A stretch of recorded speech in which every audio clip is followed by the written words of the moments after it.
Hello everybody, welcome back to another episode of Driving with Drew. Today, we got a special guest in the car. We got my cousin Brandon. Yeah. And what are we doing today? What are we doing? Committing crime? We're giving money for nothing. Alright, we're giving away money for nothing. That's what we do best. We're getting nothing in return. We're going to check out an apartment, hopefully. But we have bigger questions that I need to ask you today. And my first question is, I gotta set the mood real quick. So last night, I was out and about with friends, and we watched Inception. So we all know, if you don't know Inception, there's gonna be spoilers in this, so close out of this now. But as we all know, spoiler, come and close it out now if you have watched Inception. But as we all know that have watched Inception, the movie ends very ambiguously, and it could be either is he awake, is he not awake, and there's a lot of supported evidence for both sides. So Brandon, what do you think? When did you last watch the movie? First of all, it's been a while for you, right? Yes. Okay, me too. It came out in 2011. I thought it was a little earlier than that. Either way, it's been 10 years since I saw it. So I was watching it last night, and I was not falling asleep because I was really like forcing myself to stay awake so I could be on top of it. Wow. And I didn't fall asleep once, but I was close. But also the camera angle was gonna be weird. It's the best I could get it, so deal with it. But so it's been 10 years for you, right? What do you remember of it? Well, I remember when I first watched it, I looked into it. Yeah. What people were saying. And I think at that time it was like always obviously like it wasn't people say like it was wobbling at the end. So back then, it literally you see it spin because like the whole thing was his top spins. If it's still spinning, he's in the dream. If it falls over, he's awake. The way the movie ends, he spins it. His kids are like, "Daddy!" He goes into his kids. And also, in his dreams, he never saw his kids' faces, but this time he was. Yes, so. That's a big point. He said he would never want to see his kids' faces again until it was like he knows his reality or whatever. And he saw his kids' faces. They say, "Daddy." He turns around, goes to them, and they say, "What are you doing?" kind of thing. And they cut back to his totem, and it's spinning pretty consistently. And then it like has a slight wobble, and the movie ends. So it's like, is he awake? Is he not awake? Thing. So my percentage was he was awake. You think he's awake? Yes. Okay, so we're doing a lot of research last night, and I was doing research this morning. Oh my god. It's a lot. So the best article I read was pretty solid, and one thing they mentioned was like, how we make a left here, right? How there's like Leo sets up a lot of rules in the movie. And there's like a lot of guidelines, and he breaks like all of them pretty much. He says, "Don't do this." What does he do? He does that. He says, "Don't do this." What does he do? He does it. So, for example, one of the biggest rules in the movie is that you don't tell people what your totem does. You don't let them touch it. You don't let them touch it. You don't know like what it is. It's like obviously as the viewer we know what the powers are, but we don't know. People in the movie don't know their thing. I thought the other guy. He told her what it was, that you went to touch it, and he's like, no, you can't touch it. Like, it was just a rule, you can't touch it. No, he literally says, like, one guy's thing is a load of dice, and whatever number it rolls on. Yeah, but he shows her, right? He shows her the dice, but won't let her touch the weight, and then it won't let her, like, know what number. Obviously, it rolls on when he's dreaming and when he's not dreaming. Okay. The other guy has, like, a poker chip, and if he's awake, or I forgot, either way, and it's the differential for him for awake or not awake is... It's spelled wrong if it's one way. I don't know which it was.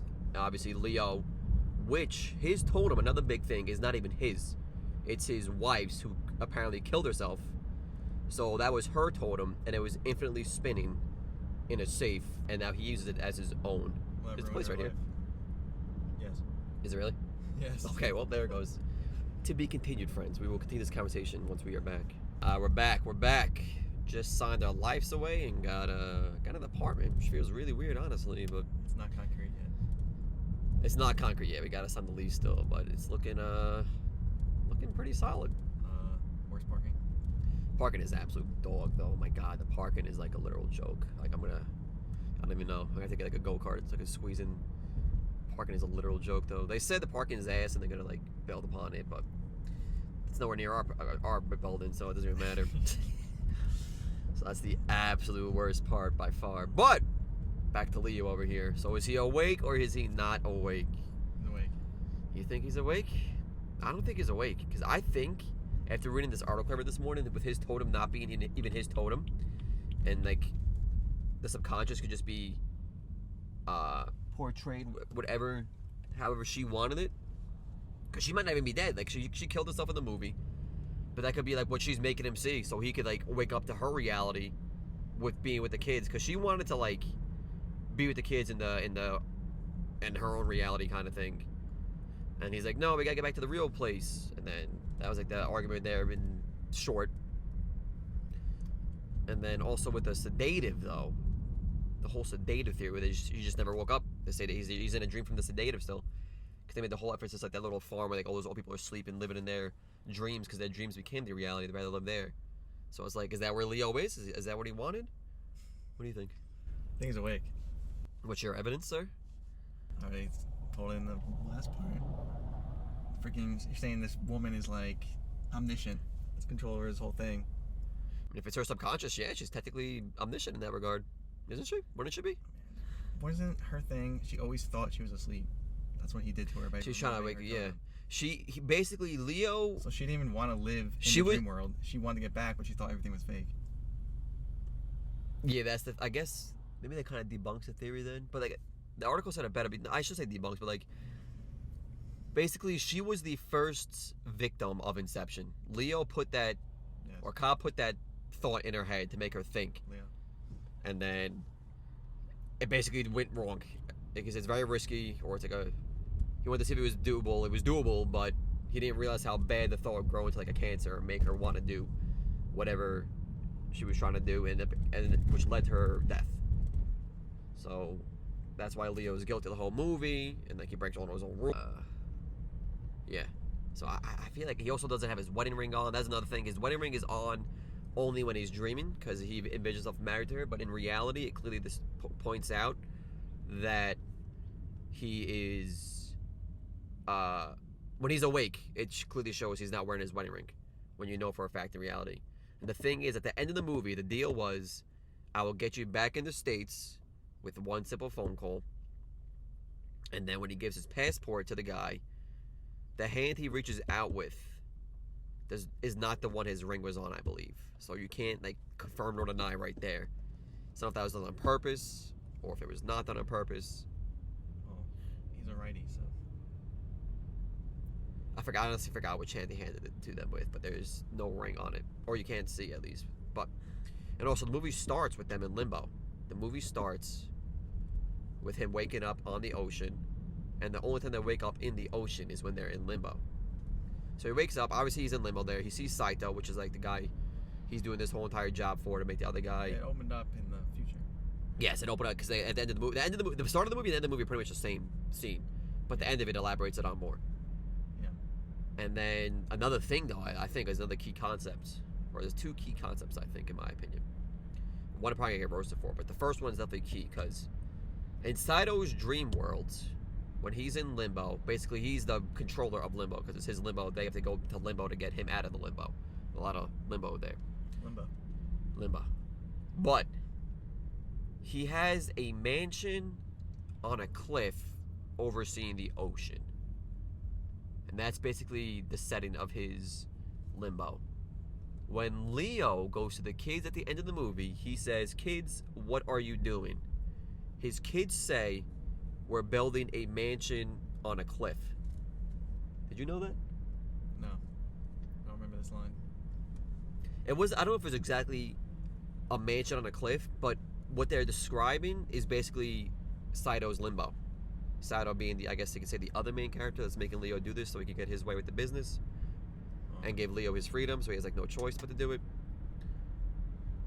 So that makes you think, is this Saito's projection or subconscious projecting this upon Leo, because maybe he couldn't fulfill his deal, so he just put him in dream world, and then his deal's fulfilled. And then I don't know. That's a big point right there for me. And then my stupid point is that at the beginning, the grandma is there. We know the grandma exists. The grandma pretty much hates him. And she is, I guess, overseeing the kids because he can't. And I guess the grandfather, or I forgot exactly. He he's not involved, it seems, in the picture. It's just that she's watching them, and she clearly hurries him off the phone, like, shut up, I'm gonna be dealing with the grandkids. You don't deserve to be here, kind of thing. She obviously doesn't want any part of him. Yeah, he blames him for killing the little girl. Yeah, his father-in-law, I think, the professor at the thing. Like, that's the wife's dad. That's his father-in-law, not his grandpa that picks up at the airport and brings him there.